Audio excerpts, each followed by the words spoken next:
স্বাগত আজকে বাংলাদেশে। আপনাদের সঙ্গে আছে আমি খালেদ মহিউদ্দিন। বাংলাদেশের মত প্রকাশের স্বাধীনতা সীমাবদ্ধ দেখছে যুক্তরাষ্ট্র। প্রকাশিত সেই প্রতিবেদনকে প্রত্যাখ্যান করেছে ক্ষমতাসীন দল আওয়ামী লীগ। আসলে কেমন বাংলাদেশের সাম্প্রতিক মানবাধিকার পরিস্থিতি, এসব নিয়ে আজকে আলোচনা।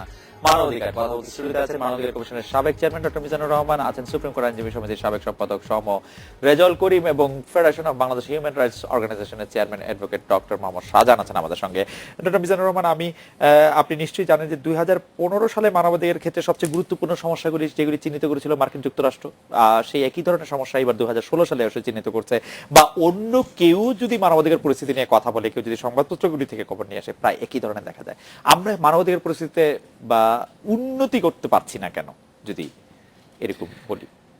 একই পুরনো কথাগুলি বারবার আসে, রাজনৈতিক সহিংসতা, গুম নির্যাতনের ঘটনা, দুর্বল কর্মপরিবেশ, শ্রমিক হয়রানি, নিরাপত্তা বাহিনীর দ্বারা। দেখুন, আমি আপনার প্রশ্নের সরাসরি উত্তর দেওয়ার আগে একটু মন্তব্য করি একটা, যেটা হচ্ছে যে আপনার প্রথমে আপনি সূচনা বক্তব্যে আপনি মার্কিন যুক্তরাষ্ট্রের প্রতিবেদনের প্রতি আপনি আমাদের দৃষ্টি আকর্ষণ করেছেন। আসলে মানবাধিকার জিনিসটি এমন, এটা কিন্তু খুব শক্ত একটা নৈতিক ভিত্তির উপরে কিন্তু প্রতিষ্ঠিত, এবং নৈতিক ভিত্তি না থাকলে কিন্তু মানবাধিকারের কথা বলা যায় না।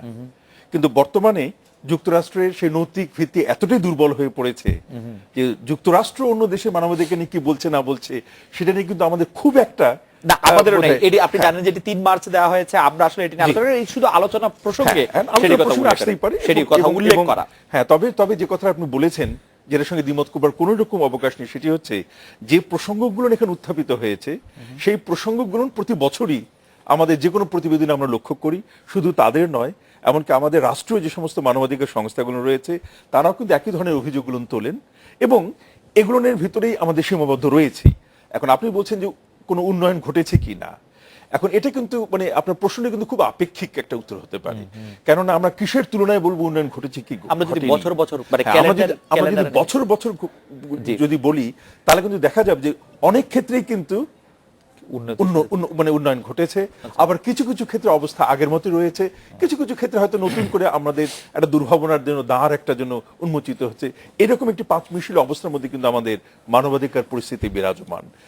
একদমই যে আমরা খুবই সন্তুষ্ট হয়ে বলতে পারি যে বাংলাদেশের মানবাধিকার পরিস্থিতি আদর্শিক অবস্থায় রয়েছে, এই কথাটি বলবার সেই জায়গাটি বোধহয় আমাদের এখন পর্যন্ত আমরা অর্জন করতে পারি নাই। এরপর সমরেজল করে আপনি কিভাবে দেখছেন যে আমাদের মানবাধিকার বা মৌলিক মানবাধিকার, আমরা যে নামেই ডাকি না কেন, যে বারবার যে আমরা রিপোর্টগুলি দেখি, আমরা যুক্তরাষ্ট্রের রিপোর্ট বলে তাকে অস্বীকার করতে পারি, কিন্তু খবরের কাগজে যে প্রতিবেদনগুলি দেখি, গণমাধ্যম বা ইলেকট্রনিক মাধ্যমে আমরা যা ছবি দেখি, আমাদের কি মনে করার এটি কারণ আছে যে আমরা আসলে একটু উন্নতি করছি, নাকি একই ধরনের ঘটনায় ঘুরপাক খাচ্ছে?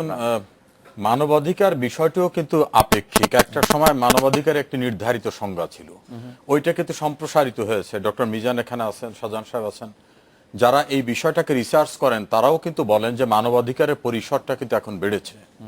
মৌলিক অধিকার যদি কারো খর্ব করা হয় সেটাও কিন্তু এখন তার মানবাধিকার খর্ব করা হিসেবে সংজ্ঞায়িত করা হয়। ডক্টর মিজান যখন জাতীয় মানবাধিকার সংস্থায় ছিলেন, ওনার কিছু শব্দ কিন্তু এখন বিভিন্ন জায়গায় ব্যবহৃত হয়, যে একজন ব্যক্তিকে তার চিকিৎসার সুযোগটাও যদি প্রপারলি দেওয়া না হয়, জেলখানায় তাকে প্রপার ট্রিটমেন্ট না করা হয়, আইন অনুযায়ী তার যদি সঙ্গে আচরণ করা না হয়, সেটা তার মানবাধিকার খর্ব করা। আবার বাইরে তো এক পক্ষ কিন্তু বলে যে আসামি হয়ে গেছে ক্রিমিনাল কেসে, ওর আবার মানবাধিকার কি? এই জন্য পরিসরটা বাড়ছে। এখন আপনার মূল প্রসঙ্গে আসি। বাংলাদেশে মানবাধিকার পরিস্থিতি আকাঙ্ক্ষিত জায়গায় পৌঁছায়নি, কিন্তু কিছু কিছু ক্ষেত্রে হয়েছে। যেমন সবচেয়ে বড় অধিকার হচ্ছে মানুষের আইনসঙ্গত প্রতিকার পাওয়ার অধিকার, বিচার পাওয়ার অধিকার। বাংলাদেশে কিন্তু বিচারহীনতার ভয়াবহ একটা সংস্কৃতি ছিল। আমরা কি সেই জায়গাটাকে যদি ছোট্ট পরিসরে না দেখে একটু বৃহৎ দৃষ্টিতে দেখি, যে 1971 সনে যারা জঘন্যতম অপরাধ করেছিল, মানুষের প্রতি শুধু না, একটা সভ্যতার প্রতি, তাদের বিচার কল্পনাতীত ছিল। তাদের বিচার বাংলাদেশে হয়েছে মানবতা বিরোধী অপরাধের বিচার। এটা কি মানবাধিকারের একটা প্রতিষ্ঠার পদক্ষেপ হিসাবে, বড় একটা জায়গা হিসেবে আমরা ট্রিট করতে পারি না? বাংলাদেশে নারীর প্রতি যে সহিংসতা ছিল, শিশুর প্রতি সহিংসতা ছিল, এটা শেষ হয়ে যায়নি। কিন্তু বিচারহীনতার যে একটা সংস্কৃতি অনেক জায়গায় ছিল, অ্যাসিড নিক্ষেপ, ইভটিজিং, এই জায়গায় কিন্তু অনেকটা ডেভেলপমেন্ট হয়েছে। আপনি যে সাম্প্রতিক যে পরিসংখ্যানগত যে ধারণা, সেগুলিকে মাথায় রেখে কথা বলছেন যে 72% নারী, আমি ওটাকে বলছি না, নির্যাতিত হচ্ছে কিন্তু বলতে পারছে না। আমি আপনার কথার সঙ্গে পরিপূর্ণভাবে একমত হয়ে বলি যে এই সব জায়গাটাকেও কিন্তু আমরা একটা স্ট্যান্ডার্ড আনতে পারি না। আজকের দিনের সংবাদপত্রগুলো দেখলে একটির পাতার সঙ্গে অন্যটির পাতায় কোনটা লিড নিউজ হতে পারে, কোনটা সেকেন্ড লিড হতে পারে, দেখবেন যে এক এক জায়গা থেকে এক এক ভাবে আসছে। এক একটা হিউম্যান রাইটস অর্গানাইজেশন এক এক ভাবে বলছে। যেমন হেফাজতের ঘটনার সময় বড় একটি হিউম্যান রাইটস অর্গানাইজেশন কিন্তু বলছিল এতগুলো লোককে খুন করা হয়ে গেছে। পরবর্তীতে কিন্তু দেখা গেল তাদের অনেক বেঁচে আছে, তারা মাদ্রাসায় লেখাপড়াও করছে। আমরা কিন্তু যে পরিসংখ্যানটা পাচ্ছি এটাও কিন্তু আপেক্ষিক পরিসংখ্যান। এটা কিন্তু একেবারে নিশ্চিত করে বলা যাবে না যে এই পরিসংখ্যানটা পরিপূর্ণভাবে সত্য। তো সামগ্রিকভাবে বলা যায় বাংলাদেশে প্রত্যাশিত মানবাধিকার পরিস্থিতির উন্নতি হয়নি, তবে ডেভেলপমেন্ট যে হচ্ছে এটা স্বীকার করার মতো অনেকগুলো আনুষঙ্গিক দিক আছে। অ্যাডভোকেট ডক্টর মোহাম্মদ শাহজাহান, আপনি কি মনে করছেন? আমি যদি বলি যে আমাদের ডক্টর মিজান সাহেব এবং সমর রেজা ভাই যে কথাটি বললেন যে মানবাধিকার একটা আপেক্ষিক শব্দটা, হ্যাঁ এইভাবেই যে হাতি দেখার মতো, যে যেভাবে দেখছেন, সরকার যদি দেখেন এইভাবে দেখছেন, আবার বিরোধী দল একভাবে দেখছেন। আপনি দেখেন যে যে কোনো সরকারের কাছেই মানবাধিকার সংগঠনগুলো, বিচার ব্যবস্থা, এরা সবসময় অ্যালার্জেটিক থাকে। আপনি ভারতের ইলেকশন কমিশনকে যদি বিচার করেন অথবা হিউম্যান রাইটস কমিশনকে দেখেন, আমাদের দেশের ইলেকশন কমিশন, হিউম্যান রাইটস কমিশনকে যদি দেখেন, তাহলে মিজান ভাই একসময় সেটা দায়িত্ব পালন করছেন এবং কতখানি করতে পেরেছেন সেটা বাজ বিচার করার ক্ষমতা যেমনি জনগণের আপনাদের সবারই রয়েছে। আমি সেই প্রসঙ্গে নাইবা গেলাম, কিন্তু এই প্রসঙ্গটি তুলে প্রসঙ্গে না যাওয়াটা তো একটু ভুল না, বার্তা। আমি যদি বলি তাহলে বলতে হয় যে মিজান ভাইকেও অনেক মানে উনি ভালো করেছেন কি খারাপ করেছেন সেটি বলেন। হ্যাঁ, আমি বলবো যে উনি রিমনের ক্ষেত্র ছাড়া অন্য মানবাধিকার লঙ্ঘনজনিত ঘটনাগুলোকে অ্যাড্রেস করতে পারেননি। হয়তো ওনার আন্তরিকতা থাকা সত্ত্বেও পারেননি। কেন পারেননি সেটা হয়তো তিনি ভালো বলতে পারবেন। যেটা মানে বাইরে উনি থেকে করেননি না পারেননি? আমাদের ধারণা পারেননি। উনি পারেননি? পারেননি, আমাদের ধারণা পারেননি। Okay. আচ্ছা, এখন আমি যেটা আপনি প্রশ্ন করলেন যে মানবাধিকারের প্রেক্ষাপটটা, ওনারা দুজন যেভাবেই বললো, রেজা ভাইকে আমি বরাবরই দেখি যে উনি সত্য কথাটাকে খুব কায়দা করেই বলেন আর কি। যদিও যেমন বললেন যে মানবাধিকার পরিস্থিতির খুব একটা উন্নতি হয়নি, এই কথাটা খুব সত্য বলেছেন, কিন্তু সূচকগুলোর ডেভেলপ হয়েছে। এখন সূচক কি?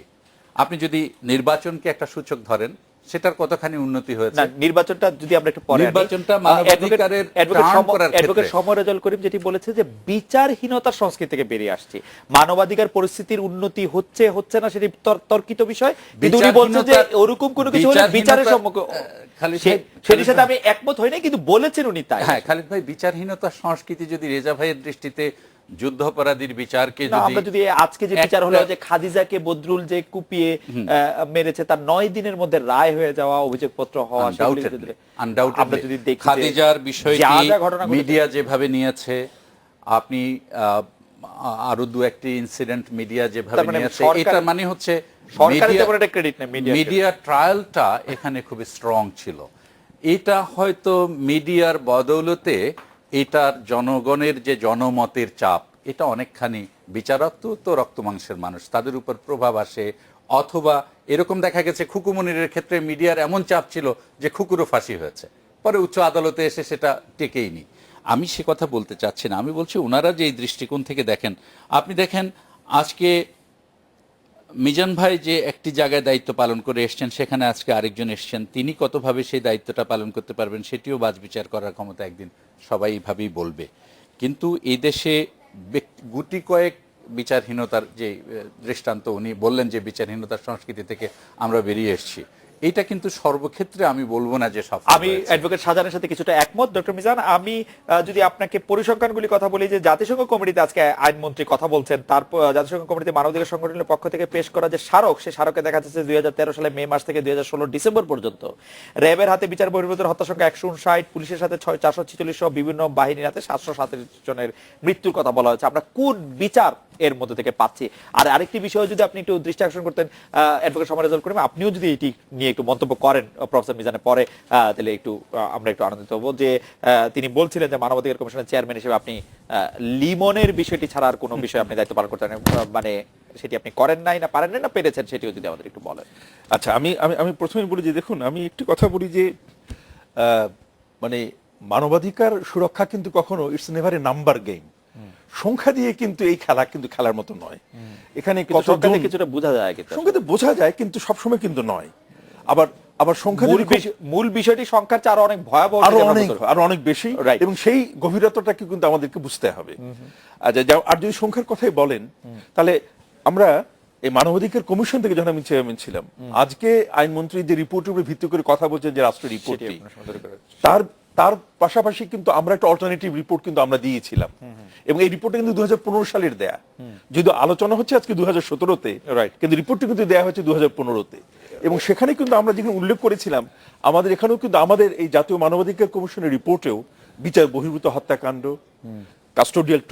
কাস্টোডিয়াল ডেথ, এনফোর্স আপনারা তথ্য নিয়েছিলেন কোত্থেকে? এগুলো কিন্তু আমাদের তথ্য ছিল। আপনারা তথ্য কোত্থেকে আমরা নিয়েছিলেন? সাধারণত পত্র-পত্রিকা থেকে? না, এবং আমাদের কাছে যে অভিযোগগুলো আসে আর কি, আচ্ছা। সেই অভিযোগগুলো আমরা কালেক্ট করে আমরা কিন্তু তারপরে সেই তথ্যটা দিয়েছিলাম। Okay. এখন এই তথ্যের মধ্যে কিন্তু আমাদের তারতম্য রয়ে গেছে, বিভিন্ন সংস্থার তথ্য একরকম হতে পারে, আমরা নিশ্চিতভাবে কিন্তু যে একটা তথ্যকে আমরা সত্য বলে গ্রহণ করবো সেটি নয়। তবে যে সত্যটা এতে করে প্রমাণিত হয় সেটা হচ্ছে যে প্রত্যেকের প্রতিবেদনে কিন্তু সংখ্যাও আছে, এবং এই অপরাধগুলো যে হচ্ছে সেই কথাটাও কিন্তু বলা হচ্ছে। অর্থাৎ এগুলো যে লঙ্ঘন যে রয়েছে সমাজে, সেটি কিন্তু মানে আপনার অস্বীকার করবার কোন রকম উপায় নেই, এটা কিন্তু সত্য, এবং এটি কিন্তু রয়েছে, এবং এটি এই অপরাধগুলো কোনো আমরা এরকম বড় গলা করে যেমন অ্যাডভোকেট সমরজল করে বলছেন যে বিচারহীনতার সংস্কৃতি থেকে আমরা বেরিয়ে এসেছি, সেটি কি আমরা বলতে পারবো? না, আমরা তো বিচারহীনতার মধ্যেই আছি। তাহলে না, বিচারহীনতার ভিতরে নেই। উনি যেটা বলতে চেয়েছেন, উনি হয়তো একটি বিচারের উপর হয়তো অধিক গুরুত্ব দিয়েছেন, কিন্তু বিচার হবার পথগুলো যে আরো প্রশস্ত হয়ে গেছে, এটা কিন্তু আমাদেরকে মনে রাখতে হবে। এই পথটা কিন্তু প্রশস্ততর হয়েছে। Okay. হ্যাঁ, এখনো যতটা, অর্থাৎ আমাদের এই প্রশ্নটি করার উচিত নয়, যখনই কোনো অপরাধ হবে সে অপরাধের আইন অনুযায়ী বিচার হবে, এটি কাম্য, এটি প্রত্যাশিত। সেই অবস্থায় আমরা কিন্তু এখনো পৌঁছতে পারিনি, এটা সত্য। আবার যে সংকুচিত আমরা অবস্থার ভিতরে ছিলাম, সেটা প্রসারিত অনেক মানে দীর্ঘায়িত হয়েছে এবং আরো প্রশস্ত হয়েছে, এই সত্যটি কিন্তু অস্বীকার করবার জন্য নেই। অ্যাডভোকেট মিজান যে প্রশ্নটি তুলেছিলেন, অ্যাডভোকেট শাহজাহান যে প্রশ্নটি তুলেছিলেন, প্রফেসর মিজান, যে আপনি সব বিষয় আসলে কথা বলেননি। যেমন আমার একটি বিষয়ে অনেক মনে হয় যে আমরা যে অজ্ঞাতনামা 2000-এর বিরুদ্ধে মামলা দিচ্ছি, রাজনৈতিকভাবে তা ব্যবহার করছি, তার ব্যাপারে আপনি কি অনেক সোচ্চার ছিলেন? হ্যাঁ, অবশ্যই। মানে আপনার স্যাটিসফ্যাক্টরি পর্যায়ে সোচ্চার ছিলেন? আমি আপনাকে আরো 20 বছর আগে ইন্টারভিউ যখন করেছিলাম, সেই প্রফেসর মিজান আমার মাথায় আছে, সেটি সেই রকমই সোচ্চার ছিলেন? একদমই।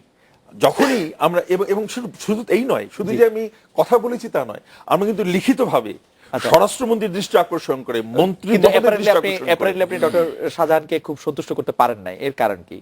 যে উনি মনে হয়েছে যে আপনি না, এখন এটা হচ্ছে যে দেখুন, প্রত্যাশা কিন্তু যখন আপনি জাতীয় মানবাধিকার কমিশনের দায়িত্বে থাকেন, প্রত্যাশা কিন্তু গগনচুম্বী। সেই গগনচুম্বী প্রত্যাশার তুলনায় আপনি ডেলিভারি যে দিতে পারছেন, এবং সব ক্ষেত্রে কিন্তু সেটা কিন্তু আবার ভিজিবল হয় না, দৃশ্যমানও হয় না, যার জন্য কিন্তু এরকম একটা এক ধরনের কিন্তু ভাব একটা থাকতেই পারে। আমি একটু অ্যাডভোকেট সমরজল করিমের কাছে আসতে চাই। আমি অনুরোধ করেছিলাম যে যেহেতু 727 জনের মৃত্যুর কথা বলা হচ্ছে 2013 সালের মে মাস থেকে 2016 সালের ডিসেম্বর পর্যন্ত, এই পর্যন্ত ব্যাপারে আপনি একটু মন্তব্য শুনবো। আমরা একটা বিরতি নিতে হবে, বিরতি থেকে যখন ফিরে আসবো আমাদের একটি প্রশ্ন আছে তার সঙ্গে, সেটি হচ্ছে যে আমরা কিন্তু এখন দেখতে পাচ্ছি যে দুর্বলের উপর সবলের অত্যাচার নানা ফরম্যাটে এটি বেড়েই চলছে। এটিকে আপনি আসলে কিভাবে দেখেন? আমরা আপনাকে সোচ্চার দেখেছি সামাজিক গণমাধ্যমে যে কোনো দুর্বলদের উপর সবল হচ্ছে, কিন্তু এটি থামছে না। ফিরে আসছি বিরতির পর।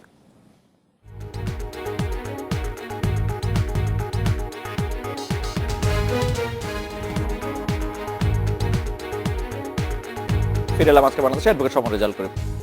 এখন যে প্রসঙ্গটা আমরা আলোচনা করছিলাম যে 770 জনের মৃত্যু, 27 জনের মৃত্যু, এটা নিঃসন্দেহে অনাকাঙ্ক্ষিত, কোনোভাবেই সমর্থনযোগ্য না, নিন্দনীয়, বিচারযোগ্য।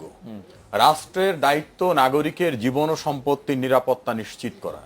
রাষ্ট্রের কোনো অর্গান বা রাষ্ট্রের কোনো ল এনফোর্সিং এজেন্সির দ্বারা যদি কেউ হত্যাকাণ্ডের শিকার হন অথবা তাদের কারণে মৃত্যুবরণ করতে বাধ্য হন, সেটাকে রাষ্ট্রের গাফিলতি, রাষ্ট্রের দায় দায়িত্বের জায়গা থেকে কোনোভাবে এড়িয়ে যাওয়া যাবে। জাস্ট একটু বলি, আপনি বিচারযোগ্য বলছেন, কিন্তু বিচার কি হচ্ছে আসলে? আমি সেই জায়গাটা আসছি, এই জায়গাটায় কিন্তু আমরা অ্যাজ এ হোল বিষয়টাকে না দেখে যদি বিচ্ছিন্নভাবে দেখি, তাহলে সমাধান পাওয়া ডিফিকাল্ট হবে। সমাধান তো এমনি হবে না। সেটা হলো, ধরুন আমরা বলছি যে পুলিশ যখন মানুষ খুন করে, নিষ্ঠুরতা, বর্বরতা ল এনফোর্সিং এজেন্সির হাতে মরছে, এটা আমরা বলছি। কিন্তু এর পাশাপাশি যে পুলিশকে 48 ঘন্টা এক ড্রেসে ডিউটি করানো হয়, যে পুলিশ তার পরিবারের সঙ্গে দেখা করতে পারে না, 1 বছরে ছুটি পায় না, যে পুলিশকে কর্তা ব্যক্তির কথা না শুনলে হিল ট্রাক্সে বদলি করে দেওয়া হয়, তার প্রমোশন দেওয়া হয় না, তার প্রতি যে অমানবিক আচরণ রাষ্ট্র করছে, সেই জায়গাটা কিন্তু আমরা অ্যাড্রেস না করে শুধুমাত্র ও যে নিষ্ঠুরতা করছে সেটাকে করছি, আমি ওইটা দিয়ে কিন্তু এইটাকে বৈধতা দিচ্ছি না। রাইট, আমি বলছি যে এখানে আমার একটু প্রশ্ন আছে, এই যে পুলিশের প্রতি এই নির্দয় আচরণ, এইটাকে আপনি রাষ্ট্রের ব্যর্থতা মানেন কিনা?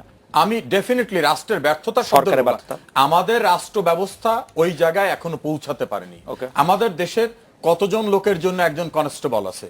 আমাদের দেশে পুলিশ অ্যাডমিনিস্ট্রেশনে বহুবার রিপোর্ট হওয়ার পরেও তাদেরকে ইন্ডিপেন্ডেন্টলি আমরা চলতে দিয়েছি, তার ইনস্ট্রুমেন্টাল হেল্প করেছি, তার গাড়ি রাস্তা এখনো ভেঙে পড়ে থাকে, তাকে কি থানায় কাগজ লেখার জন্য কাগজটা সরকার সাপ্লাই দেয়? তাকে যে টাকা এখনো একজন আসামিকে খাওয়ার জন্য বরাদ্দ করা হয়, ওটাকে তার জন্য 2টা রুটি কেনার টাকা দেওয়া হয়। রাষ্ট্র সেটা কিন্তু দিচ্ছে না। রাষ্ট্রকে কথা বলা হলে কখনো কখনো কেউ ব্যঙ্গ বিদ্রুপের সুরে বলেন যে আরে পুলিশের তো চাকরিটা আছে, এতেই তো মহা খুশি। কেউ কেউ তো বলতে চান যে ওর কাছ থেকে টাকা নিলেও বোধহয় চাকরি করবে। তাহলে প্রকারান্তরে ওই ভদ্রলোকের নৈতিকতার যে জায়গাটা, খুব ইম্পর্টেন্ট কথা প্রফেসর মিজান বলছিলেন, নৈতিকতার জায়গার থেকে তাকে মানসিকভাবে আমি বিপর্যস্ত করে অনৈতিকতার দিকে ধাবিত করছি না। আবার কখনো কখনো কি রাজনৈতিক কারণে অন্যদেরকে টাইট করো, অন্যদেরকে গ্রেপ্তার করো, অন্যদেরকে খুন করো, ক্রস ফায়ার দাও, এমন ঘটনা ঘটছে না? ডেফিনেটলি ঘটছে। এই জন্য রাষ্ট্রের রাজনৈতিক পরিস্থিতি, অর্থনৈতিক পরিস্থিতি, স্থিতিশীলতা, এটা কিন্তু পারস্পরিক একটি বিষয়। ওই জায়গার ডেভেলপমেন্ট না হলে এককভাবে ল এনফোর্সিং এজেন্সি কাকে খুন করছে ওই জায়গাটা খুঁজে পাওয়া যায় না। কিন্তু একটা সময় দেখবেন যে ইন্ডেমনিটি ছিল, যে ল এনফোর্সিং এজেন্সির মেম্বাররা অপারেশন ক্লিন হার্টের নামে হোক, যে ভাবুক, কিছু করলে কিছু হবে না। এখন কিন্তু আমরা ভেরি রিসেন্ট ঘটনা যদি দিই, নারায়ণগঞ্জের ঘটনাটাকে ধরে নিই, আমি যে ডেভেলপমেন্টের সূচকটা একটা উদাহরণ দিয়ে বলছি তা না। অতীতে কেউ কল্পনা করতে পারছে ইন সার্ভিস আর্মির অতগুলো অফিসারকে বিচারের মুখোমুখি করা, মৃত্যুদণ্ড করা, মন্ত্রীর জামাই, এমপিদের আত্মীয়, ক্ষমতাসীনদের সঙ্গে? অ্যাডভোকেট শাহজাহান এটি কথা বলছিলেন যে মিডিয়ার চাপে যেহেতু সরকারের না করে কিছু করার ছিল না, সরকার যে খুব আগ্রহ নিয়ে করেছে ব্যাপারটা এরকম না। শোনেন, সবকিছু নেগেটিভটা খোঁজা যাবে যে এই গ্লাসটির কাপের ভিতরে হাফ গ্লাস চা দিয়েছে আর দেয়নি। আবার কেউ বলতে পারে হাফ গ্লাস পরিপূর্ণ আছে। মিডিয়ার চাপে অতীতে বহু ঘটনা ঘটছে। সাগর রুনির ঘটনার চাপ কি কম ছিল? সেটাকে আলোর মুখ দেখেছে। ওটার চেয়ে বেশি চাপ অন্য কোনোটাই ছিল না। চাপ না, সরকারের সদিচ্ছার জায়গাটাও যদি না থাকে, শুধু মিডিয়ার চাপে বহু ঘটনা, কেউ কেউ বলছিল না, একজন স্বরাষ্ট্রমন্ত্রী তো বললেন 24 ঘন্টার ভিতর গ্রেপ্তার করা হবে, একজন সাংবাদিক নেতা তো বললেন যে ঘরেই ফিরবো না, ঘরে না ফিরে তিনি গভর্নমেন্টের দায়িত্বে চলে গেছেন। এরকম ঘটনা তো ঘটেছে। আমি বলছি সরকারের সর্বোচ্চ পর্যায় থেকে যদি সদিচ্ছা না থাকে, তাহলে মিডিয়ার চাপে অনেক কিছু হয় না। মৃত্যুর ঘটনা কি আলোর মুখ এখনো দেখেছে? শুধু মিডিয়ার ঘটনা হয় না। ওইখানে কিন্তু হাই লেভেলের আগ্রহের জায়গাটা থাকতে হয়। ডক্টর মিজান কিন্তু জেলখানার ঘটনাটাকে ঘিরে, আসামিদের প্রতি আচরণের কথা ঘিরে, মন্ত্রীদের বক্তব্যকে ঘিরে সরাসরি মন্ত্রীর নাম মেনশন করে অনেক জায়গায় বলছেন। আজকে উনি হয়তো চেয়ারম্যান ওখানে নাই, কিন্তু আমাদের যে ইনফ্রাস্ট্রাকচার জাতীয় মানবাধিকার কমিশনে মিজান সাহেবকে কতটুকু ক্ষমতা দেওয়া হয়েছে? অতীতেও তো ওই কমিশনের চেয়ারম্যান ছিল, বর্তমানে তো একজন আছে। অন্তত সোচ্চার হিসাবে তার ভয়েস যেটা, সেই ভয়েসটা দিয়ে কিন্তু মানুষকে অন্তত অ্যালার্ট করার চেষ্টা করছেন। এবং বিভিন্ন বিষয়ে গভর্নমেন্টের কেউ কেউ কিন্তু উষ্মা প্রকাশ করে বলছেন যে উনি এত কথা কেন? আমার মনে হয় অ্যাডভোকেট শাহজাহান কথা বলার জন্য একটু অস্থির হয়েছেন। আমরা তাকে, অ্যাডভোকেট শাহজাহানকে শুনতে চাই শুধু এটা বলি যে সবলের অত্যাচার বেড়ে গেছে কিনা। সবলের অত্যাচার বেড়েছে, এটা শুধু একটা জায়গা না, সর্বত্র বেড়েছে। এবং হঠাৎ করে প্রতিযোগিতার মধ্য থেকে হঠাৎ করে কোটিপতি হওয়া, হঠাৎ করে মন্ত্রী হওয়া, হঠাৎ করে এমপি হওয়া, হঠাৎ করে টাকার মালিক হওয়া, হঠাৎ করে নেতা হওয়া, এই যে অসুস্থ প্রতিযোগিতা, ওই প্রতিযোগিতায় যারা আর্থিকভাবে বা ক্ষমতায় প্রতিষ্ঠিত হচ্ছেন, সেই ক্ষমতাটা কিন্তু রাজনৈতিক ক্ষমতায় শুধু না, অন্যান্য বলের ক্ষমতা। তিনি গ্রাসরুট থেকে শুরু করে সেন্ট্রাল পর্যন্ত দুর্বলের প্রতি অত্যাচার বাড়িয়ে দিচ্ছেন। এটা আমার ব্যক্তিগত অবজারভেশন। সমর রেজা ভাই যে কথা বললেন, পুলিশের আবার অনেক রকম লিমিটেশন আছে, আমি ধরে নিচ্ছি। প্রফেশনালিজম বলে একটা কথা আছে, he is meant for that. আপনি এই প্রফেশনে এসছেন, আপনি এখন রাত্রে 2টায় ঘরে ফিরবেন। আপনি যদি বলেন যে একজন বিচারপতি সন্ধ্যার আগেই ঘরে ফিরে যায়, আমি কেন যেতে পারবো না, এটা হবে না।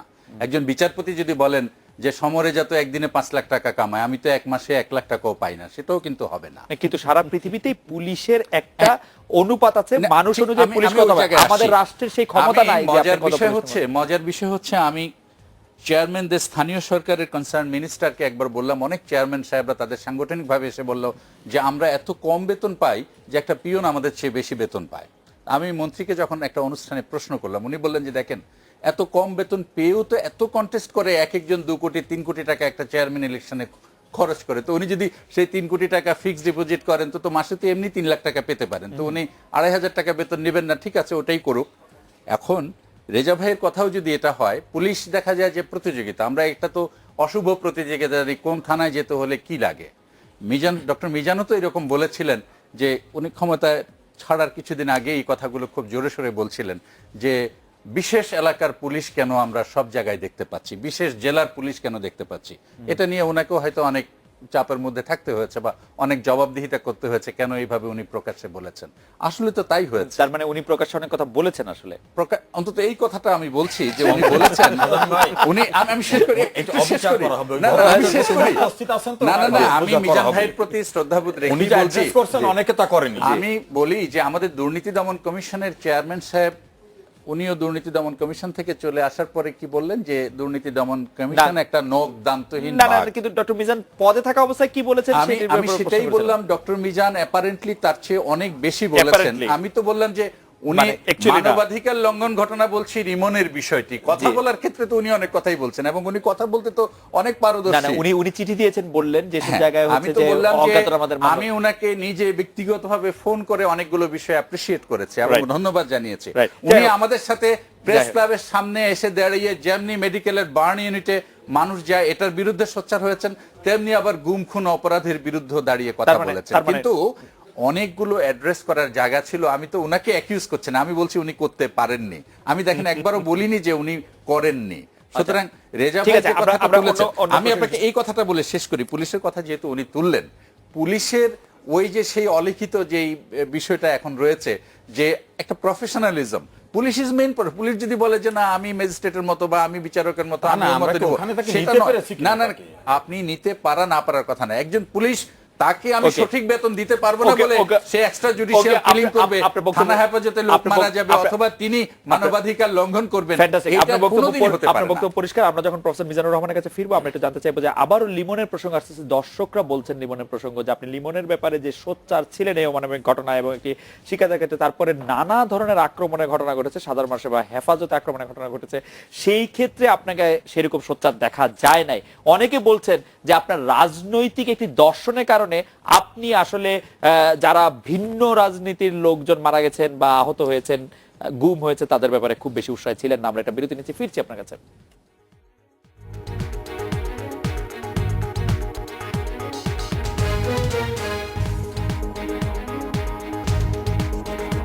ফিরে এলাম আজকের বাংলাদেশে। প্রফেসর মিজানুর রহমান, আপনি সবার মানবাধিকার সম্পর্কে একই রকম সোচ্চার নন এরকম একটি প্রায় অভিযোগ আপনার বিরুদ্ধে আছে যে যারা রাজনৈতিকভাবে একটি ভিন্ন মতাবলম্বী বা ধরে নিলাম যে আমরা ইসলামিস্ট, জামাতে ইসলামীর লোক বা অন্য তাদের ব্যাপারে আপনি আসলে খুব সোচ্চার না, না, দেখুন তাদের মানবাধিকারের ব্যাপারে। এটি বোধহয় একটু আমার মনে হয় ভ্রান্ত ধারণা। আচ্ছা। কেননা আমরা কিন্তু বারংবার জাতীয় মানবাধিকার কমিশন থাকাকালীন যে কথাটা খুব সুস্পষ্টভাবে এবং জোরে সোরে বলেছি, সেটি হচ্ছে যে আমাদের কারো কোনো রাজনৈতিক পরিচয়, কোনো ধর্মীয় পরিচয়, কোনো রকম আপনার সামাজিক পদবিন্যাস, এগুলো আমাদের বিবেচ্য ছিল না। আমাদের একমাত্র বিবেচ্য তিনি একজন মানুষ কিনা, তিনি বাংলাদেশের নাগরিক কিনা ইনি, এবং তার কোনো মানবাধিকার লঙ্ঘিত হচ্ছে কিনা। এবং এই ব্যাপারে কিন্তু আমরা প্রত্যেকটি আপনার আলাদা আলাদা আপনার মামলাগুলো কিন্তু আমরা সেগুলো এবং ঘটনাগুলো কিন্তু আমরা বিচার করবার চেষ্টা করেছি। যেমন যদি বলা হয়ে থাকে যে বিরোধী দলীয় রাজনীতি যারা করেন তাদের প্রতি আমাদের কোনো নজর ছিল না, এটা একদমই একটা মিথ্যে বলা হবে। কেননা আমি আপনাকে একদম স্পষ্টভাবে বলতে পারি যে যখন সালাউদ্দিন কাদের চৌধুরী সাহেবকে যখন আটক করা হয়েছিল, তখন ওনার স্ত্রী আমাকে ফোন করেছিলেন এবং বলেছিলেন যে তাকে নির্যাতন করা হয়েছে, তার কপালে রক্ত বেরিয়ে গেছে। আমি বলেছি আপনি আসুন, আপনি একটা অভিযোগ দিন এবং আমি আপনাকে কথা দিচ্ছি অবশ্যই আমরা এটা নিয়ে আমরা সরকারের সঙ্গে এবং স্বরাষ্ট্র মন্ত্রণালয়ের সঙ্গে আমি দেখা করে যেন তার সঙ্গে আইন অনুযায়ী যেন আচরণ করা হয় সেই ব্যবস্থা নিশ্চিত করব। উনি কিন্তু যা হোক, যে কোনো কারণে হোক, উনি পরবর্তীতে কিন্তু উনি আমাদের সঙ্গে দেখা করেননি। বা মনে করুন যে এই বিএনপির যে ইলিয়াস আলী, উনি যখন নিখোঁজ হয়ে গেলেন, তখনও কিন্তু একইভাবে আমাদের কাছে প্রথমে আসল এবং আমরা কিন্তু সেটা গ্রহণ করেছিলাম। এবং আজকে যদি আপনি স্বরাষ্ট্র মন্ত্রণালয়ের খোঁজ নেন, তাহলে দেখবেন যে কতবার আমরা তাগিদপত্র দিয়েছি যে তার সম্পর্কে আমাদেরকে জানানোর জন্য এবং তাদের তদন্ত করে যেন একটা প্রতিবেদন দেওয়া হয় জাতীয় মানবাধিকার কমিশনে, সেটি করবার জন্য। তবে একটি কথা কিন্তু আমাকে বলতেই হবে, সেটি হচ্ছে যে বিরোধী রাজনীতি যদি কারা কেউ করেও থাকেন এবং তারা যে কোনো কাজ করলেই যে সেটি মানবাধিকার লঙ্ঘন হবে রাষ্ট্রের তরফ থেকে, আমরা কিন্তু সেরকম মনে করিনি। কোনো বিরোধী দলীয় রাজনৈতিক কর্মী তারা রাজনীতির নামে যখন অপরাধমূলক কর্মকাণ্ডে জড়িয়ে গেছেন, তখন কিন্তু সেটাকে আমরা ওই রাজনীতির ওই আপনার প্রলেপ দিয়ে সেটিকে মানবাধিকার লঙ্ঘন হিসেবে দেখানোর সেই রকম আমরা কিন্তু ওই অপকৌশল কিন্তু কখনো আমরা অবলম্বন করি না। এটা আমি দৃঢ়ভাবে বলতে পারি, যেটা অপরাধ সেটা অপরাধ, এবং সেখানে আমরা কিন্তু বলেছি যে আইন অনুসারে সব ঘটনার বিচার হতে হবে। সেই দাবিটা কিন্তু আমরা করেছি। এরপরে সমালোচনা করবো অন্য একটি বিষয় আপনি একটু দৃষ্টি আকর্ষণ করতে চাই। আজকে জানেন আন্তর্জাতিক নারী দিবস, সর্বশেষ যে বিশেষ বিধান রেখে যে বিয়ের আইন করা হয়েছে, আপনি মনে করেন কিনা যে সেটাতে একটু মানবাধিকার, শিশুর অধিকার, নারীর অধিকার একটু ক্ষুণ্ণ? এখন আমি ব্যক্তিগত অভিমত এই বিষয়টা নিয়ে আমি একাধিকবার কথা বলেছি। আমি ব্যক্তিগত মনে করি যে বিশেষ একটি ক্লজ রেখে যে আইনটা করা হয়েছে, বিশেষ করে শিশুদের বিয়ের একটা সুযোগ রেখে, এটাকে কোনোভাবেই গ্রহণযোগ্য না। এটা সভ্য সমাজের জন্য কাঙ্ক্ষিত না, রাষ্ট্র ব্যবস্থার জন্য এটা বেমানান, এটা সভ্যতার জন্য বেমানান। এটা হল ওই প্রসঙ্গে আমার টুকু। আরেকটা কথা আমি একটু মিজান ভাই যেটা বলতেছিলেন পরে, দেখবেন যে বাংলা একটা গানে আছে যে তুমি কি দেখেছো কবু জীবনের পরাজয়, ওটা একটা লাইন আছে যে জীবন পাতার অনেক খবর রয়ে যায় অগোচরে। বলছে যে অনেক খবর পত্রিকা আসে কিন্তু অগোচর অনেক কিছু খবর আছে যে এই কাগজের পাতা সমাজ ভরে। ব্যবস্থা পিকুলিয়ার। খালেদ দেখবেন এই সমাজটা পিকুলিয়ার এই জন্য বলছি, যখন একটা লোকের প্রতি টর্চার হয় আমরা কিন্তু অনেকে স্টেটমেন্ট দিয়ে অনেক কথা বলি, অনেক কিছু করি। এই টর্চারটাকে, এই স্টেটমেন্ট দেওয়াটাকে আমি দোষীয় দেখি না। যখন 10টা গাছ কাটা হয় আমরা মানববন্ধন জীবন নিয়ে নাও গাছ নিও না, এটাকে আমি সমর্থন করি। কিন্তু দেখবেন আবার যখন এর চেয়ে বিপন্ন অবস্থা হয় তখন আমাদের বুদ্ধিজীবীরা স্টেটমেন্ট দেওয়া বন্ধ করে বাসায় বসে নিরিবিলি বসে থাকেন। হেফাজত যখন সারা ঢাকায় গাছ কাটলো, আপনি একটা স্টেটমেন্ট কাউকে দেখেছেন? যখন একজন লোককে খুন করা হয় নৃশংসতায় স্টেটমেন্ট আসে। 21শে আগস্টের গ্রেনেড হামলায় বাংলাদেশের বুদ্ধিজীবীদের একটা স্টেটমেন্ট কোন পত্রিকা দেখেছেন? কোন জায়গায় একটা স্টেটমেন্ট দেখেছেন? আবার ধরুন পেট্রোল সন্ত্রাসে সারা দেশ যে ভয়াবহ বিপন্ন অবস্থা হলো, এই ঘটনাটা যে মানবাধিকার লঙ্ঘন, নাগরিক অধিকার লঙ্ঘন, এইটা নিয়ে ফ্যাক্স করে বা মেইলে একটা স্টেটমেন্ট কারো দেখেছেন? এই জন্য আমাদের দেশের বুদ্ধিজীবীরা বলি, কনসাস পিপল যারা বলি বা মানবাধিকার সংস্থা যারা করছেন করি, তারা কিন্তু ওই সময় মনে হয় যারা ঘুমন্ত হয়ে আছে। আমার মনে এত বড় বর্বরচিত অমানবিক ঘটনাও কিন্তু আমরা সেখানে আমার মনে হয় যে আমার প্রশ্নটিতে যাওয়ার আগে ডক্টর শাহজাহান আপনি এই বিষয়ে কোনো মন্তব্য করুন। আপনিও একটি মানবাধিকার সংস্থার সাথে অনেক দিন ধরে জড়িত আছেন এবং মানবাধিকার আন্দোলনের সাথে না, সম্পৃক্ত। রেজা ভাই যেটা আপনি বললেন সাপ্লিমেন্ট যে মানবাধিকার সংগঠনগুলো, ওই জায়গাটা উনি বলেননি। সঙ্গত কারণেই বলেননি, কারণ অন্তত অ্যাটলিস্ট আমার অর্গানাইজেশন বা আমরা যে সমস্ত আমি 21 আগস্ট কতগুলো না ঘটনা আমি বলি বাংলাদেশের বুদ্ধিজীবী সমাজকে স্পষ্ট বিভাজিত, এটা তো সবাই জানে। আপনি এই ঘটনাগুলিতে আপনার সংস্থা বা আপনি যে আপনি কিছু করেছেন না, কিনা? উনি যেটা পেট্রোল বোমার কথা বললেন, জি। উনি যেটা অন্যান্য ইনসিডেন্ট গুলো, 21 আগস্টের গ্রেনেড হামলার কথা প্রত্যেকটা বললাম। ইনসিডেন্টে আমরা আমাদের স্পষ্ট অবস্থান রেখেছি। আমি একটু আগেই বলেছি পেট্রোল ডক্টর বোমার ক্ষেত্রে- মিজান আমাদের সেই র্যালিতে ছিলেন এবং যেখানে- আমরা যে কতগুলো কর্মসূচি করেছি, যে আমরা গুম, খুন, অর্থাৎ আপনি অপহরণ, করেছেন, ঠিক আছে, পেট্রোল বোমা, ঠিক আছে, আপনি করেছেন, সবগুলাতে। আপনি করেছেন সেটি আপনি জবাব দিয়েছেন, তাতে কোনো সমস্যা নেই। যা আপনি এগুলির ক্ষেত্রে অনেক বলছেন। আমি একটু গণমাধ্যমের কথা আপনার কাছে একটু প্রশ্ন করতে চাই যে সাংবাদিকরা সরকারের সমালোচনার ক্ষেত্রে সেলফ সেন্সরশিপ আরোপ করছে কিনা, তাদের মধ্যে ভীতি কাজ করছে কিনা, নিজেদেরকে বাঁচিয়ে পেশাগত দায়িত্ব পালন করতে চাচ্ছে কিনা তারা, বিষয়টি আপনি কিভাবে দেখেন? এই বিষয়টি আমি ব্যক্তিগতভাবে মনে করি বুদ্ধিজীবী শ্রেণী যেমনি বিভাজিত, সাংবাদিক শ্রেণীর মধ্যে সেটা রয়েছে। এক শ্রেণী ভীতির কারণে নয়, আনুকূল্য পাওয়ার জন্য অথবা নিজেদেরকে সেই রকম দল ঘেঁষা মনে করেই করছেন না। আরেক শ্রেণী করে নির্যাতিত হওয়ার ভয়ে করছেন না। আর আরেক শ্রেণী মনে করেন যে তারা যতটা নিজেদেরকে সেফ সাইডে রেখে করতে পারেন সেটাই তাদের জন্য নিরাপদ। এটি তিনটি অবস্থান এর রয়েছে। সাধারণ আমি একটু আপনাকে জানতে চাই, আপনি এই বিষয়গুলি নিয়ে অনেক, যেমন ধরেন আমি যদি 3টি পত্রিকার কথা বলি, যেহেতু এটি প্রমাণ রয়েছে, দৈনিক দিনকাল, দৈনিক নয়াদিগন্ত, দৈনিক সংগ্রাম প্রকাশিত হচ্ছে 3টি দৈনিক, এবং প্রতিদিন সরকারের অসংখ্য সমালোচনা তাদের ছাপা হচ্ছে। সরকার তাদেরকে কোনো রকম কোনো নিয়ন্ত্রণ করছে কিনা আমি জানি না, কিন্তু তাদেরকে পাঠক নিচ্ছে না কেন? তাদের সার্কুলেশন অনেক অনেক অনেক কমে গেছে দিনকাল, সংগ্রাম এবং এটার, এবং তাদের কোনো নিয়ন্ত্রণ আছে কিনা আমি জানি না। আমি খুব পড়ি, দিনকাল পড়ি, নয়াদিগন্ত পড়ি, সংগ্রাম পড়ি। আজকে যে খবরগুলি আছে সেগুলিও ভয়াবহ। আমি তাদের পাঠক সংখ্যা সম্পর্কে জানি না, তবে আমি আপনি পড়েন কিনা? নয়াদিগন্ত আপনি আমি পড়েন কিনা? নয়াদিগন্ত পড়ি। আজকে এবং পড়েছেন কিনা? নয়াদিগন্তর আজকে আমি- পড়েছেন কিনা?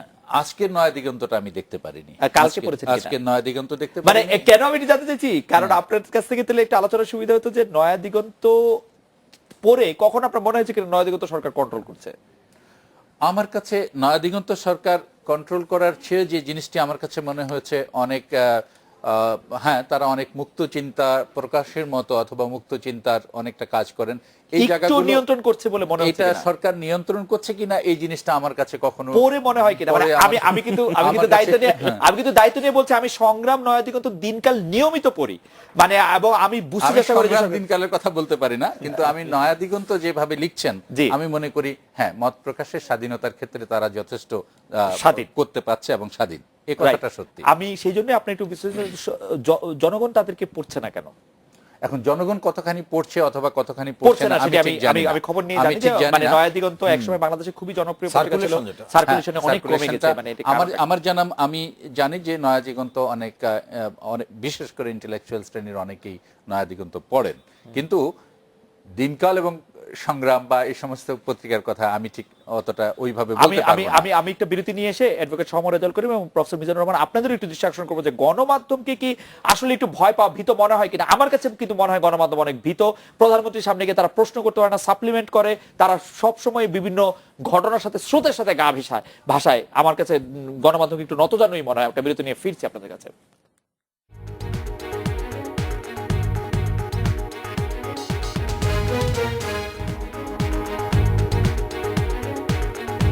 ফিরে এলাম আজকের বাংলাদেশে অ্যাডভোকেট সমর রেজাল্ট করিম আপনার কাছে। দেখুন, গণমাধ্যমের বিষয়টা হলো, গণমাধ্যমের বিষয়টা আমি নিজেও ল প্রফেশনে আসার পূর্বে আই ওয়াজ ওয়ার্কিং জার্নালিস্ট। আপনার সঙ্গে একটি পত্রিকার সঙ্গে আমি সম্পৃক্ত ছিলাম। এখন আমার নিজের মালিকানাধীন বা সম্পাদনাধীন একটি দৈনিক পত্রিকা আছে, ওইভাবে মার্কেটে আসে না। বাস্তবতা এবং তত্ত্ব আলাদা জিনিস। আমি পূর্বে বলছিলাম যে আজকের পত্রিকাগুলো আপনি দেখবেন একই জাতীয় নিউজ হওয়ার কথা ন্যাশনাল স্ট্যান্ডার্ড পত্রিকার, কিন্তু একটা লিড আর একটা সেকেন্ড লিড, অন্যটা লিড খুঁজে পাবেন না যে একটার সঙ্গে সামঞ্জস্য আছে। মাইন্ড সেট আপও কিন্তু মানুষের এখন চেঞ্জ হয়েছে। একটু ভীতু মনে হয় কিনা সাংবাদিকদের? আমার কাছে একটু নতজানু, একটু ভীতু মনে হয় সাংবাদিকদের। দেখুন, আমার জুডিশিয়ারির কথা থেকে ভিতর জায়গায় আমাদের অনেক বিচারক আছে একটা অর্ডার দেওয়ার আগে নিজেই আজ্ঞাবহ হয়ে বসে, আবার অনেক বিচারক আছে সাহসের সঙ্গে তার অর্ডারটা প্রদান করেন। এটা ডিপেন্ড করে পার্সন কনসার্ন তার উপরে।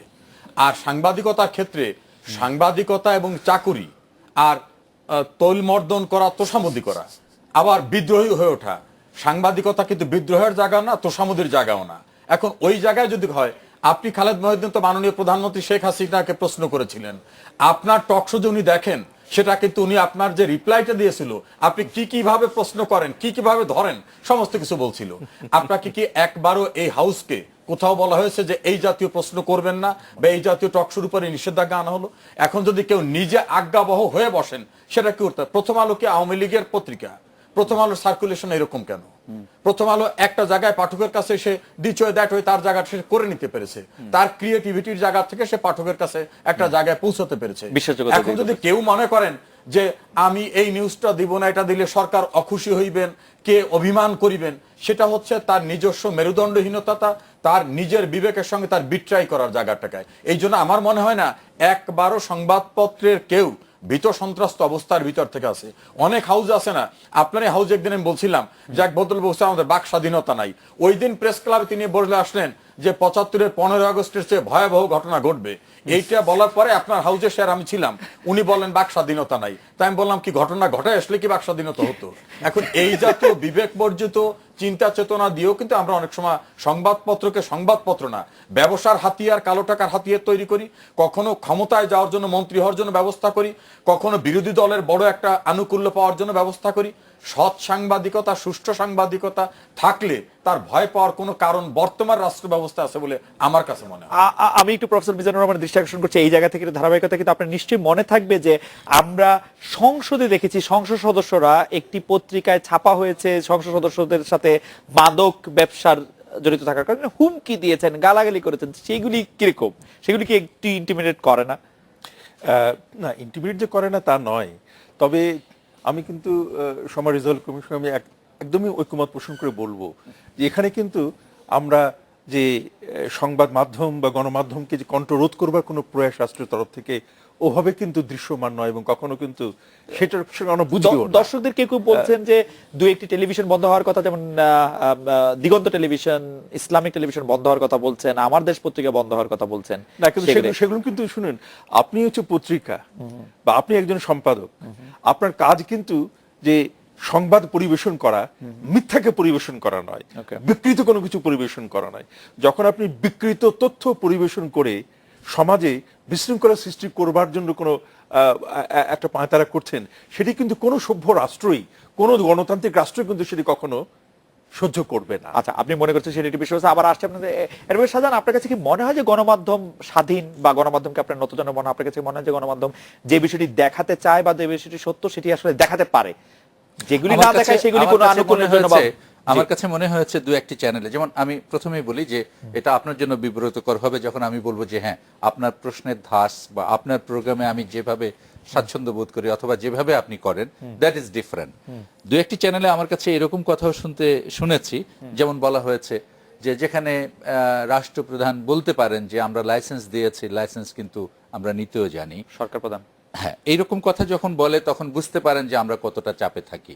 এটা যখন সাংবাদিকরা বলেন, এটা যখন অ্যাঙ্কর বলেন, এটা যখন কেউ বলেন, তখন সে তার দৃষ্টিভঙ্গিটা কেমন করে এক্সপ্রেস করছে এটা আমি বুঝতে পারি না। কিন্তু আবার আপনি যেমন বলেন যে হ্যাঁ, আমাকে তো কখনো এরকম বলা হয়নি, এবং যে কথা সমরেজা বললেন যে হ্যাঁ, আপনাকে মাননীয় প্রধানমন্ত্রীকে প্রশ্ন করতে শুনেছে এবং প্রধানমন্ত্রী সেভাবে তার রেসপন্স দেখে আমরা যেটা দেখেছি, সেটা আপনার যে প্রশ্নের স্টাইল অথবা আপনি যে কাউকে সাপ্লিমেন্ট করার জন্য অথবা নজরে আসার জন্য অথবা তার কাছে বিশেষ সুবিধা নেওয়ার জন্য করছেন না, এটা তো সব সাংবাদিকতার কাছে আমাদের প্রত্যাশিত, এবং সমস্ত সাংবাদিকদের কাছেই এই ধরনের জিনিসটাই আমরা প্রত্যাশা করি। কিন্তু সেখানে আপনি যে প্রশ্ন যেদিন করেছিলেন, সেদিন অনেক সাংবাদিকের এবং খুব নাম করা বেশ কিছু সাংবাদিকের প্রশ্ন শুনে আমাদেরকে হাসতে আমি যদি অ্যাডভোকেট শাহজাহান একটু দৃষ্টি আকর্ষণ করি যে প্রতিদিন অসংখ্য ঘটনা ঘটে, আজকে এতগুলি নিউজ চ্যানেল রয়েছে, সবগুলি টেলিভিশনে খবর রয়েছে, কোনোটা কি ইচ্ছা করে বাদ দেওয়া হয়, কোনোটাকে কি কম গুরুত্ব দেওয়া হয়? বেগম জিয়া প্রত্যেকটা স্টোরিতে থাকেন, যে যে খবর যেখানে হয় সেখানে থাকেন, নাকি কিছু আপনি বাদ পরে বলে মনে করেন? না, আমি সেভাবে বলছি না, তবে ওইভাবে বলি যে প্রত্যেকটা পত্রিকা এবং সেই পত্রিকা হাউস এবং সেই পত্রিকার মালিক, আমি মনে করবো যে হাউজের সাংবাদিকদের দৃষ্টিভঙ্গির চেয়েও সেই পত্রিকার বা মিডিয়ার মালিক, আজকে অনেকগুলো মিডিয়া এখানে কাজ করছে, প্রত্যেকটা মিডিয়ার মালিকই কোনো না কোনো বিশেষ রাজনৈতিক মতাদর্শ সাথে সম্পৃক্ত হয়ে আছে। তাদের দৃষ্টিভঙ্গির প্রকাশ যে তার মিডিয়ায় অথবা তার ইলেকট্রনিক্স অথবা প্রিন্ট মিডিয়ায় পড়ে না, এ কথা বলা যাবে না। তবে এর চেয়ে ব্যতিক্রম কিছু কিছু পত্রিকা, আমি একটু মোটা দাগে বলি অ্যাডভোকেট শাহজাহান, আরো দুজন প্যানেলিস্ট আছেন আমাদের এখানে, যেমন বিশ্বজিতের হত্যাকাণ্ড, র্যাবের 7 খুন, কুমিল্লা ক্যান্টনমেন্টে তনুর মৃত্যুবরণ, আমরা যদি মিতুর হত্যাকাণ্ড বা সরকারের জন্য চরম বিব্রতকর হতে পারে যে আরো যেসব ঘটনাবলী রয়েছে, সেগুলির ক্ষেত্রে কি টেলিভিশন কোনো সেন্সর আরোপ করে নিজের উপর বা দেখায় না, এরকম মনে হয় কিনা আপনার? টেলিভিশন ধরেন 2014 সালে 5 জানুয়ারি যে ভোট হলো, কতগুলি টেলিভিশন শূন্য ভোট কেন্দ্র দেখিয়েছে, আমরা নিজেরাই দেখিয়েছি।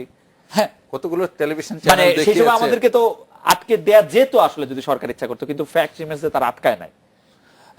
সরকার কতখানি আটকাতে পারতো আর কতখানি আটকায় নাই, এটি হচ্ছে যে আপনি কতখানি দেখাতে পেরেছেন, কতখানি দেখাতে পারেননি। আমার মনে আছে যে সেটাও একটা বিষয়, কিন্তু আমি একটু মানে বাধার মধ্যে পড়ি না, আমি জানি না অ্যাডভোকেট রেজাউল করিম বলেছেন, একটা জায়গায় বলি, আপনি যদি শেষ করেন আমরা একটু একটা জায়গায় শুধু বলি যে আপনি যদি বলেন যে আপনার ঘরে বেড়াই তো নেই, তো দরজা দিবেন কি করে? আচ্ছা, যদি ব্যাপারটা এরকম হয় যে সারা ঘরের মধ্যেই তো কোনো বেড়া নেই, দরজা খুঁজবেন কি করে? এখন আপনি 5 জানুয়ারি নির্বাচনকে যদি সেভাবে ধরেন যে আমরা তো অনেক কিছু দেখিয়েছি, তাহলে